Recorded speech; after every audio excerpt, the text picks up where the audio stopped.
Hola, en este video vamos a desarrollar la actividad número 3 de los trabajos prácticos de materia de sistemas operativos distribuidos. La misma consiste en la construcción de un servidor básico de direcciones IP utilizando las llamadas a procedimientos remotos o RPC. Se utilizará para el desarrollo el lenguaje C y se van a utilizar dos máquinas virtuales conectadas a la misma red LAN para comprobar la ejecución del servidor en una de ellas y el cliente en otra. Tanto el proceso servidor como el cliente se van a ejecutar en un sistema operativo Linux. El proceso cliente le va a enviar al servidor un nombre de host y el servidor le va a devolver la lista de direcciones IP correspondientes al nombre de host.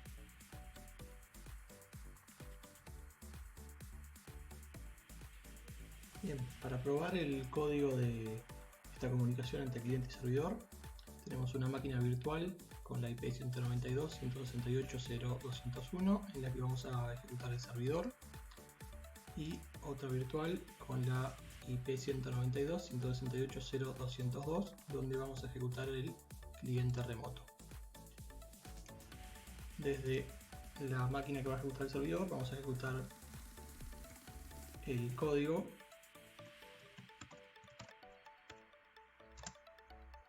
en primer plano, y desde la segunda vamos a ejecutar la llamada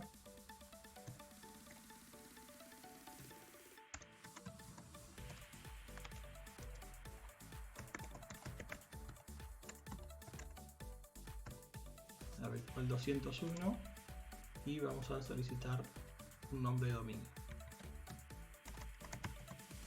En este caso la dirección de google.com. Bien, la llamada se hizo correctamente y el servidor de DNS con la IP 201 respondió que el dominio buscado google.com tiene la IP pública 172.217.30.228. Vemos que en el servidor se ejecutó correctamente también la llamada y recibió este dominio y devolvió esa dirección IP. Vamos a probar con otra.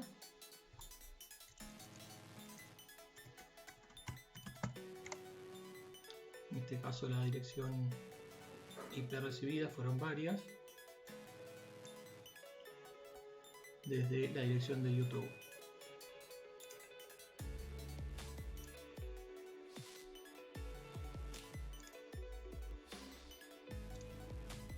Vamos a probar una más.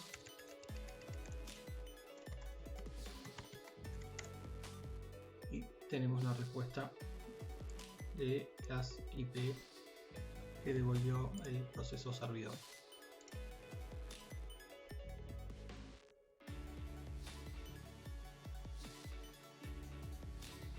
Para lograr esta comunicación entre el cliente y el servidor, en lugar de utilizar socket para comunicar los procesos, se utilizó la comunicación a través de llamadas a procedimientos remotos o RPC. Estas RPC lo que intentan hacer es un poco más transparente la comunicación para el programador.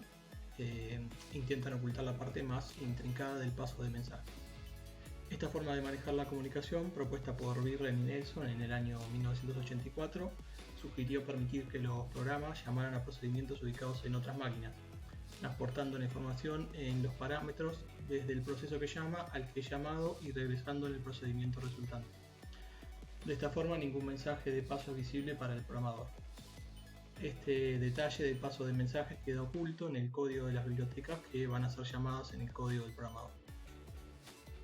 Es importante aclarar que para ocultar una llamada a un procedimiento remoto es necesario que ambos procesos, tanto el que llama como el que es llamado, coincidan en el formato de los mensajes que intercambian. En ambos lados de la RPC se debe seguir el mismo protocolo para que funcione correctamente, teniendo en cuenta los parámetros que se envían. Lo primero que hay que hacer para comenzar con las RPC es la creación del archivo .x. Este archivo es el que va a tener el nombre del programa, la versión y el código de la RPC. En este caso tenemos el nombre del programa, que se va a llamar IPS-programa, y la versión del programa, que va a ser en este caso la versión número 1.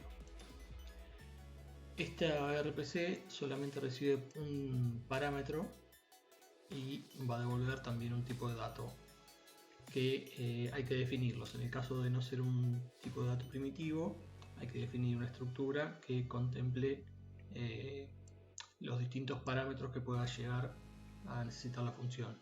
En este caso definimos una estructura llamada envía que va a tener adentro un vector de tipo char y una estructura llamada retorno que también va a poseer un vector de tipo char.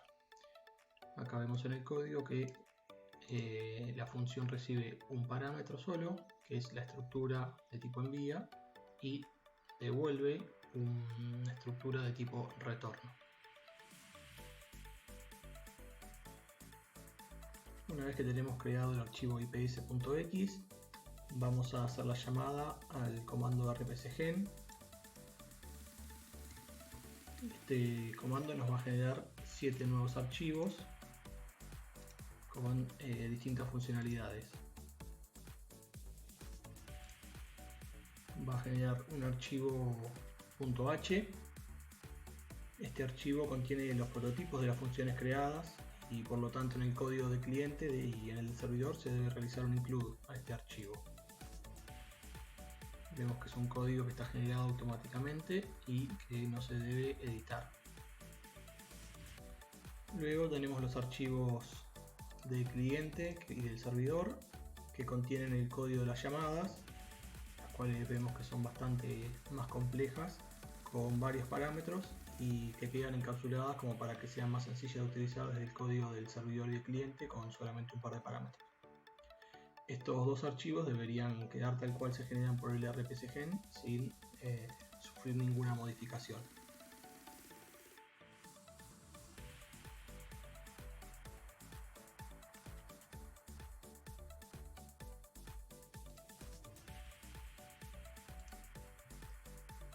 Vemos que también genera un archivo xdr.c.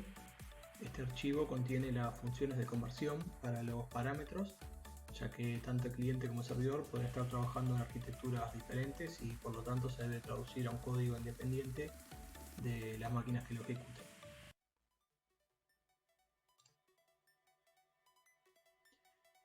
Luego tenemos los archivos client, ipsclient.c e ipsserver.c.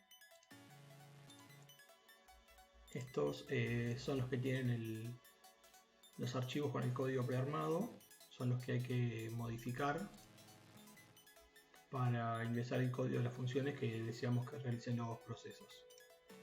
Este es el código generado automáticamente del lado del cliente. Vemos que tiene la llamada un include a la cabecera ips.h y todo el código generado de forma automática.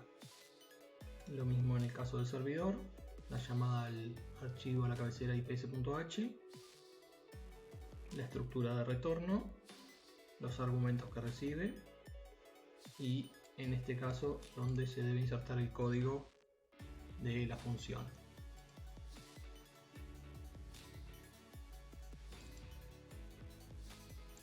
Y por último vemos que se genera un archivo makefile.ips y este archivo va a ser el que va a ser necesario para compilar todos los demás archivos de código generados por el rpcgen.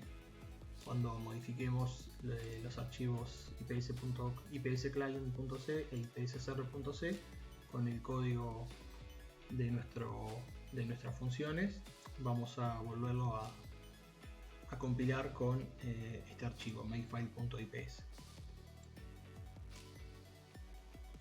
Vamos a ver el código, a comparar el código del cliente.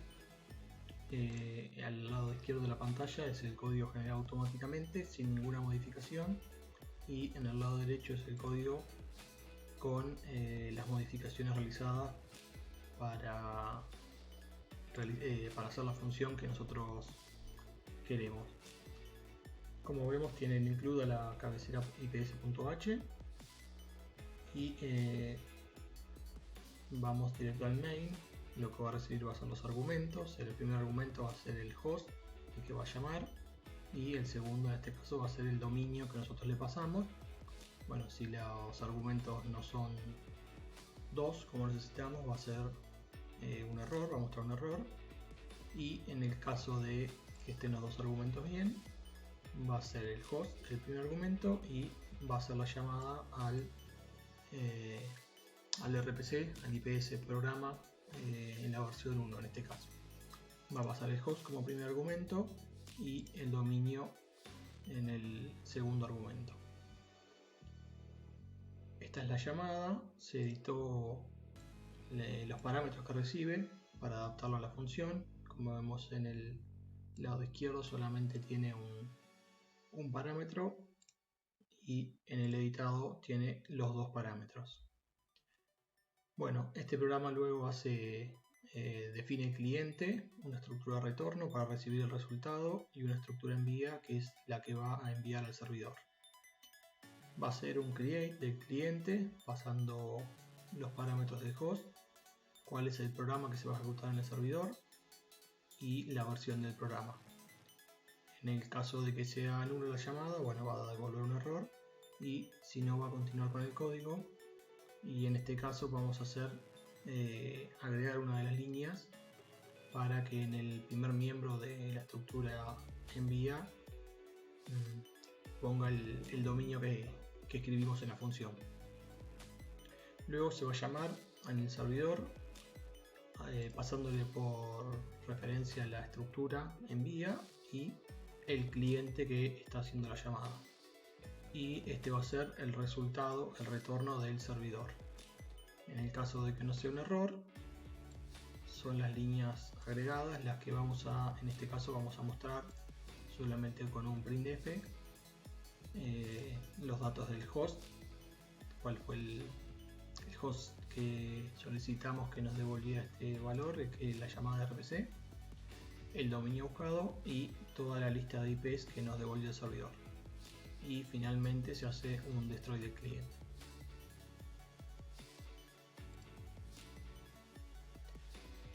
En el caso del cliente del servidor tenemos el código generado automáticamente a la izquierda y a la derecha el código ya editado.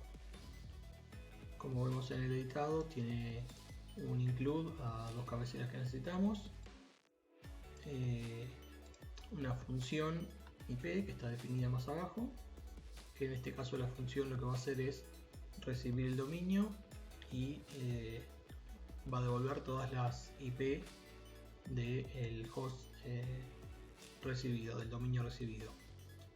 En este caso define una estructura de tipo inaddress y una estructura hostend, y como vemos no hay ninguna llamada socket ni tampoco ninguna definición de puerto, nada que tenga que programar el programador lo que es socket o puertos en este caso. Y bueno, el código de la función IP lo que va a hacer es va a devolver toda la lista de direcciones IP asociadas al dominio que le hayamos pasado, y eso es lo que va a retornar. Y como vemos en el código del servidor, las líneas agregadas simplemente fueron una borrado de memoria, dejarla en 0 para eliminar la basura, y el llamado a la función IP pasándole los argumentos del dominio y el resultado de las IP, que son los que va a retornar esta función. Y esto es lo que le devuelve al cliente.